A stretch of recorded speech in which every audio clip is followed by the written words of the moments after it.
볼 수도 들을 수도 없는 시청각 장애인을 아시나요? 법적 장애 유형에 등록되지 않아 복지 사각지대에 놓인 소중한 이웃들입니다. 시청각 장애 공감 프로젝트 어둠과 정막으로부터를 통해 인식 개선과 사회적 공감을 함께하고 싶습니다. 이 프로그램은 방송통신위원회의 방송통신발전기금을 지원받아 제작한 것입니다.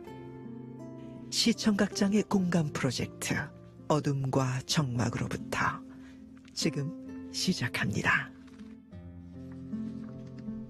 네, 시청각장애 공감 프로젝트 어둠과 정막으로부터 오늘 여러분과 함께 시작합니다. 오늘 벌써 8번째 시간입니다. 자, 오늘은 우리 제주도 농업복지관의 문갑진 전략사업팀장과 함께합니다. 어서 오세요. 안녕하세요. 제 농업복지관 전략사업팀을 맡고 있는 팀장 문갑진입니다. 아, 반갑습니다. 반갑습니다. 네, 전략사업 팀장을 맡고 계시고요. 네. 지금 절대 친구 아니시래요. 우리 3832번님께서 보이는 라디오 보고 계신 것 같아요. 문갑진 팀장님, 너무 잘생겼다. 네. 3832번님, 네, 절대 친구 아닌 걸로. 네. 아무튼 이렇게 또 관심 가져주셔서 감사하고요. 지금 보는 라디오 오시면 만날 수 있어요. 오늘은 시크한 블랙을 입고, 마스크도 맞춤으로, 그쵸? 신경 쓰신 거죠? 맞춤으로, 네, 함께 오셨고, 오늘 또 여러분과 함께 8번째 시간으로 이야기 나누도록 하겠습니다. 이 시간을 통해서 많은 분들께서 시청각 장애에 대해서 좀 공감해 주시고요. 또 아는 것 같다고 좋아도 해 주셔서 감사드리고요. 자, 오늘은 어떤 이야기를 좀 해볼까요? 먼저, 지난번에는 우리가 미국 헬렌 켈러 센터 방문한 이야기를 좀 나눠봤었거든요. 그죠? 네, 맞습니다. 헬렌 켈러 하면 여러분 떠오르는, 네, 단어들도 있고 할 텐데, 바로 이제 시청각 장애, 우리 헬렌 켈러라고 하면 될 것 같고요. 그리고 우리 헬렌 켈러 선생님의 영원한 동반자, 설리번 선생님도 여러분 생각나실 것 같아요. 그죠? 맞습니다. 네네. 구체적으로 우리 시청각 장애인들을 위해서 필요한 분들이 그래서 많이 계실 것 같은데, 어떤 분들이 좀 계실까요? 어떤 분들이 좀 필요할까요?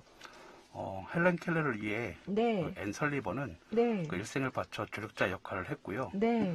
그래서 헬렌 켈러의 수많은 업적이 만들어질 수 있었습니다. 네네. 그러나 현실에서는 그 대부분의 시청각 장애인들이 이런 조력자는커녕 잠깐의 일상을 도와줄 수 있는 지원자를 만나기도 힘든 게 사실입니다.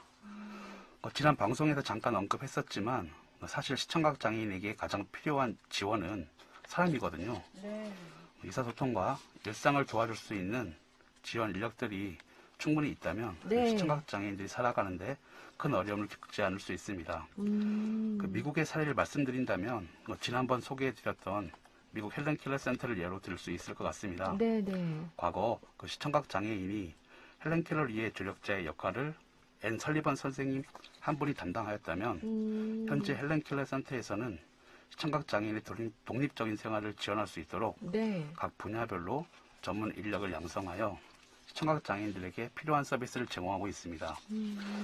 특히 미국에서는 1960년대부터 SSP라고 불리는 시청각 장애인 전문 활동 지원사 제도를 국가적으로 지원하고 있어서 네. 시청각 장애인의 개별적 특성을 고려하여 맞춤 서비스를 제공하는 전문가를 육성하는데 많은 노력을 기울이고 있습니다. 그래요. 요즘에도 많은 분들이 그 자신의 우리 개인에 맞춤 PT 같은 것도 받는다 하잖아요. 네. 이런 것처럼 우리 시청각 장애인들을 위한 맞춤 인력이 필요하다는 얘기예요. 그죠? 맞습니다. 근데 미국에선 이미 1960년대부터 SSP라고 불리면서 시청각 장애인 정보 활동 지원사 제도가 있다고 하니까 우리는 사실 아직 법적 유형에도 들어가 있지 않고 여러 가지 우리 갈 길에 멀지만 함께 하면 또, 이룰 수 있지 않을까 싶습니다. 그래서 오늘 8번째 주제는 시청각 장애인 지원 인력의 역할에 대해서 좀 여러분과 함께 자세한 이야기 나눠볼 거니까 관심 가져주시고요. 자, 그러면은 한국에도 우리 앞서 말씀하신 미국의 SSP라고 불리는, 이렇게 이제 완벽하게 제도가 갖춰져 있진 않지만 그래도 시청각 장애인들을 돕는 그 전문 활동 지원사 분들이 좀 계시나요? 어떤가요? 존재하시는지. 네. 아니요. 아직 전무하군요. 예, 없고요. 네. 아직 국내에는 그 시청각 장애인을 위한 전문적인 인력 제도가 마련되어 있지 않고요. 그렇기 때문에 전국적으로 시청각장애인을 위해 활동하시는 분들이 없는 것은 아니지만 네. 자원봉사적인 성격으로만 활동하고 있습니다. 미국의 경우에는 아까 말씀드린 SSP와 별개로 시청각장애인을 위한 통역사 제도 또한 별도로 마련이 되어 있습니다. 그래서 SSP 경우 이동이나 주변 환경 설명, 정보 제공 등 네. 활동에 관련된 부분만 지원하고요. 네. 촉수화나 촉신호 등 시청각장애인의 의사소통에 맞게 전문적으로 양성된 통역사가 의사소통을 지원하고 있습니다. 아, 그렇군요. 네. 미국뿐만 아니라 캐나다와 호주, 영국, 유럽 등 세계 많은 나라들이 시청각장애인을 지원하는 인력에 대해 의사소통을 지원하는 통역사와 활동을 지원하는 인력을 구분하여 양성하고 배치하고 있다고 알고 있습니다. 사실 시청각장애인이 평범하게 일상생활을 하기 위해서는 시청각장애인 한 명당 최소 3명의 인력이 배치되어야 합니다. 네네. 의사소통을 돕는 사람, 이동을 지원하는 사람, 주의사항을 등지에서 표시해주는 사람이 각각 배치되어야 자연스럽게 모든 활동에 참여할 수 있는데요.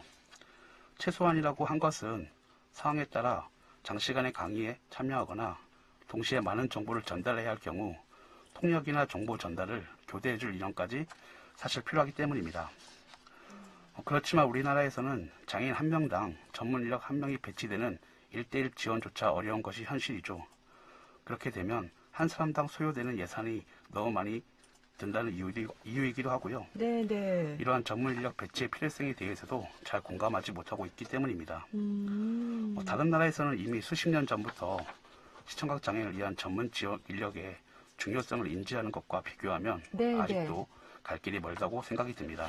아, 그렇군요. 네. 보통의 사람들에게 아무것도 아닌 일들이 지원 인력이 있고 없음에 따라 완전히 다른 삶이 될 수 있거든요. 네. 그 한 시청각장애인 분께서는 직업도 있고 가족분이 출퇴근을 도와주셨는데요. 네네. 가족분에게 사정이 생겨 출퇴근을 도울 수 없는 상황이 되자 아주 난처한 상황이 발생했었습니다. 집에서 나가 버스를 타면 바로 직장 앞까지 내릴 수 있어 출퇴근이 아주 어려운 상황이 아니었는데요. 네. 집에서 버스 정류소까지 혼자 갈 수 없기 때문에 그 버스 정류소까지 10분 정도 되는 거리가 엄청난 장벽이 되었던 거예요. 그 매일 아침 단 10분을 도와줄 만한 활동 지원사나 아르바이트생도 구할 수 없고 부탁할 만한 곳도 없어 난감했던 기억이 있어요. 그리고 병원에 갈 때 혹시나 의사소통이 제대로 되지 않을까봐 불안해서 저희와 동행을 요청하는 경우도 많고요. 네네. 휴대폰을 개통하거나 주민센터 서류를 제출하는 등 일상적이면서도 실수하면 안 되는 중요한 상황에서 지원력이 꼭 필요하다고 많이 말씀하십니다. 그리고 생각해보면 사실 우리 비장애인들도 우리의 삶에 있어서 주변 사람들이 같이 도움이 없으면 혼자 사는 생활이 안 되잖아요. 네네. 뭐 맞벌이 부부도 우리 아이들의 그런 돌봄도 필요하고요. 또 여러 가지로 같이 도와주는 분들이 주변에 계셔야 되듯이 이분들 우리 시청각 장애인 분들은 더더욱 함께 해주실 분들이 필요하다는 건데 다시 한번 좀 우리가 공감을 해야 되겠다는 생각이 들고 공감해서 그칠 게 아니라 이런 또 지원 대책들 확실한 또 지원 마련이 필요하겠다 싶은 생각이 듭니다. 여러분 어떤지 모르겠어요. 정말 이 지원 인력이 있고 없고의 차이가 매우 크다는 생각이 들고요. 자, 시청각 장애인을 위한 전문 지원 인력에 대한 제도 빨리 하루속히 이 마련돼야겠습니다. 자, 법적 제도 마련도 돼 있지 않지만 또 제주농업복지관에서는 그래도 이 전문 지원 인력을 양성하고 있다고 들었어요. 진짜 발빠르게 이렇게 또 함께 하고 계신데 어떤가요? 네, 그 제도는 없지만 이러한 선진 사례를 벤칭맞기 위해서 네. 저희 복지관에서는 시청각장애인을 위한 조력자를 양성하기 위해 2019년도부터 매년 시청각장애인 지원인력 양성 과정을 운영하고 있습니다. 네. 그 앞서 해외에서는 시청각장애인을 위한 의사소통 지원 인력과 활동 지원 인력을 구분해서 배치한다고 설명드렸는데요. 네네. 저희는 아직 그렇게까지 여력은 되지 않기 때문에 의사소통과 이동 지원, 정보 제공 등이 모두 가능하도록 하는 교육 과정으로 지원 인력을 양성하고 있습니다. 네네. 그 매 교육마다 카슬리 한국수어통역사협회와 농맹인 복지회, 한국시청각장애인협회 등 국내 관련 단체에서 강의를 지원해주고 있고요. 네네. 지금까지 시청각장애인을 전반적으로 지원할 수 있는 과정을 운영되었다면 올해에는 이 과정 외에도 시청각장애인을 위한 촉수와 통역사 양성 과정과 시각 기반 시청각장애인 지원인력 양성 과정이 운영되는데요. 네네. 기존보다 조금 더 심화된 과정이라고 보시면 됩니다. 수어를 사용하는 시청각장애인과 점자를 사용하는 시청각장애인을 위한 맞춤력 지원 인력을 양성하기 위한 과정이라 보시면 됩니다. 또 네. 이런 지원 인력 양성 과정과 별개로 지금 현재 시청각 장애인의 활동 지원사로 계시는 분들의 대상으로 시청각 장애인의 특성을 이해하고 맞춤형 지원을 할 수 있도록 개별 교육 또한 이루어지고 있습니다. 네네. 이 교육을 지원하는 시청각 장애인의 특성에 맞춰서 수어를 사용하는 시청각 장애 아동의 활동 지원사에게는 수어로 의사소통하는 방법을 주되게 교육하고요. 네네. 전혀 안 보이는 전맥 난청 시청각 장애인의 활동 지원사에게는 이동 지원과 정보 제공하는 방법에 대해 교육을 실시하고 있습니다. 그렇군요. 지금 이미 제주도 농업복지관에서는 이렇게 또 전략적으로 또 양성하기 위한 또 과정들도 마련해서 많은 분들이 함께 해주고 계시니까 너무나 감사하다는 생각이 들고요. 꼭 필요한 맞춤 교육이라는 생각이 드네요. 관심 있는 분들은 또 문의하셔도 좋을 것 같습니다. 네. 자, 이렇게 제주도 농업복지관에서 여러 가지로 많은 노력들 하고 계시고요. 자, 그러면 이렇게 양성된 우리 시청각 장애인 지원 인력분들 실제 현장에서도 활동이 가능하신 건가요? 네네. 저희도 이분들의 도움을 굉장히 많이 받고 있고요. 네. 시청각 장애인 지원 인력 양성 과정을 수료한 후에는 네. 그분들과 의사소통과 일상생활 지원하기 위해 여러 활동에서 우리가 필요할 때 지원을 요청드리고 있고요. 네. 흔쾌히 지원을 해주시고 계십니다. 시청각 장애인 분들이 의사소통과 사회활동에 필요한 다양한 현장에서 맞춤형으로 지원을 활동하고 있고요. 네. 저희 복지관에서 시청각 장애인 분들을 대상으로 서비스를 제공할 때에도 이분들께 1대1로 개별 지원을 해주셔서 저희가 하는 많은 서비스들이 원활하게 지원되고 있습니다. 감사하네요. 네. 그리고 지난 6월에 시청각 장애인이 다양한 경험을 위해 진행되었던 동행 2일이라는 1박 2일 활동에서도 네. 이틀 내내 시청각 장애인 한 분당 1명 또는 2명의 지원 인력분들이 전담해서 이동 지원과 의사소통, 정보 전달 등의 지원을 해주셨고요. 네. 다양한 경험 활동이라는 취지에 맞게 진행이 잘 될 수 있었습니다. 네. 시청각 장애인 분들을 위해 누구보다 중요하고 소중한 분들인데 저희가 보상해 드릴 수 있는 부분이 없어 안타까우면서도 또 항상 감사한 마음을 갖고 있습니다. 그러니까 봉사로 함께 해주시는 거군요. 교육도 받으시고 진짜 정말 감사하다는 생각이 들고 진짜 이렇게 저희 제도 마련이 돼서 또 지원 대책들도 마련이 돼서 이분들도 이렇게 더 활발하게 활동할 수 있는 그런 보상도 꼭 필요하다는 생각이 들어요. 그죠? 맞습니다. 이건 진짜 합법적으로 이런 대책 마련들 꼭 필요하다는 생각이 들고요. 그러기 위해서는 이렇게 여러분도 함께 우리가 공감하고 할 수 있는 시간들이 필요한 것 같습니다. 많은 관심 부탁드리겠고요. 정말 제대로 정당한 대우가 갖춰질 수 있도록 또 그런 현실이 될 수 있도록 함께 노력했으면 좋겠습니다. 지금 현실이 좀 안타깝긴 하지만 그래도 또 함께 해주시는 분들 계셔서 정말 감사하고요. 저도 같이 좀 희망해 볼게요. 네, 지원 인력에 대한 정책과 제도가 마련되고 또 자립되기를 또 여러분과 함께 기원하겠습니다. 자, 그러면 우리 또 팀장님께서 또 이 사업을 같이 함께 하고 계신 거죠? 네, 맞습니다. 오, 그렇죠. 그러면 이제 이분들도 직접 만나고 함께 하실 텐데, 시청각 장애인 지원 인력을 양성하면서 느낀 점도 있으실 거예요. 그러면서 또 느끼는 한계도 있으실 거고, 개선할 수 있는 상황들은 어떤 게 있으면 좋을지, 네, 말 나온 김에 또 이야기해 주시죠. 네. 네네. 말씀드린 것처럼 시청각 장애인의 참여 등 모든 활동에서 가장 기본적으로 필요한 것은 네. 의사소통과 이동, 정보 제공 등을 도울 수 있는 인력 배치입니다. 네.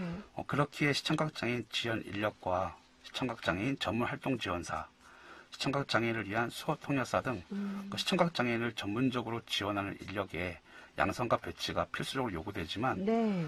현재까지 지원 인력에 대한 전문 자격 제도가 없기 때문에 저희 복지관이나 다른 기관 단체의 자체 교육 과정으로 운영되고 있습니다. 네.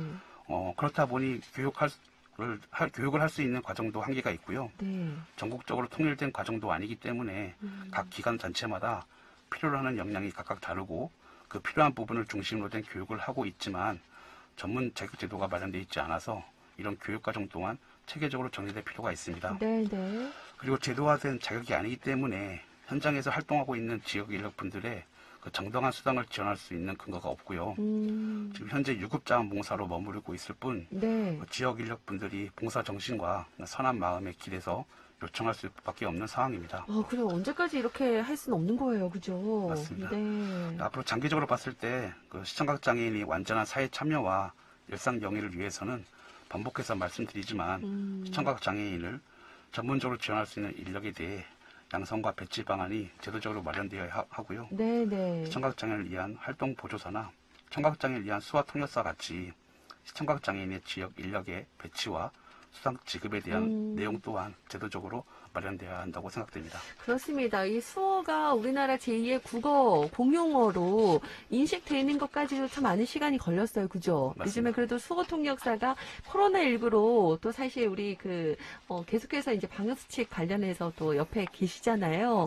지금 저희 옆에도 우리 하준 수어 통역사 함께 하면서 또 많이 좀 확산된 것처럼 좀 방송을 통해서라도 이렇게 또 우리가 같이 이야기를 많이 나누면서 이 전문적인 시청각장애인 지원 인력에 대해서도 많이 공감하고 우리가 알아야겠다는 생각이 듭니다. 네, 정말 네 정당하게 대가도 받을 수 있고 또 수당 지급도 이루어지고 또 시청각 장애인분들도 또 이렇게 함께할 수 있는 그런 삶이 영위될 수 있도록 소수라고 또 이게 복지 사각지대에 있어서는 안 되잖아요, 그죠? 네, 맞습니다. 우리 모두 다 우리도 또 해당될 수 있는 또 우리 이웃들이니까요, 그죠? 자, 오늘 또 우리 문갑진 팀장님하고요 또 8번째 시간 또 같이 이야기를 좀 나누고 있는데요.